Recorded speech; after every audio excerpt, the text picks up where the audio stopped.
દર્શક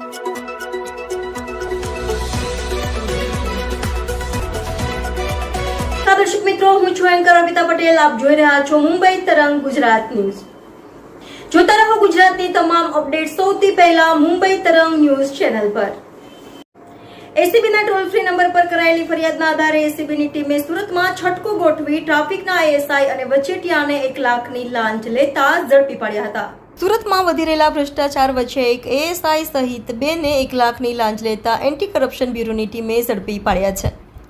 વાત એમ છે કે ગુજરાત એસીબીના ટોલ ફ્રી નંબર 1064 પર ફરિયાદ કરાઈ હતી કે સુરતના રિજિયન 2ના એસઆઈએ વચેટિયા મારફતે ટેમ્પો દીઠ મહિને 1000 લેખે 100 ટેમ્પોના 1 લાખની લાંચની માંગણી કરી હતી.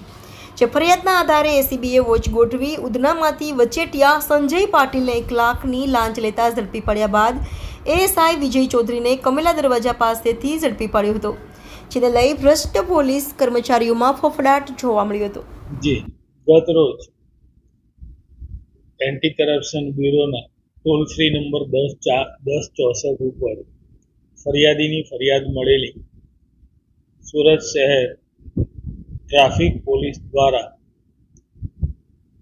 ટેમ્પો દીઠ 1000 રૂપિયા એમ 100 ટેમ્પોના 1000 લેખે લાખ રૂપિયાની લાંચની માગણી થયેલ હોય, જે લાંચની માગણી જે ટ્રાફિક પોલીસના એએસઆઈ વિજય રમણ ચૌધરી તથા સંજય પાટીલ જે એક પ્રજાજન છે, જે પ્રજાજન લાંચની રકમ સ્વીકારતા રેડ હેન્ડ પકડાયેલા અને એ વિજય સાથે તેમનું મેળાપીપણું હતું.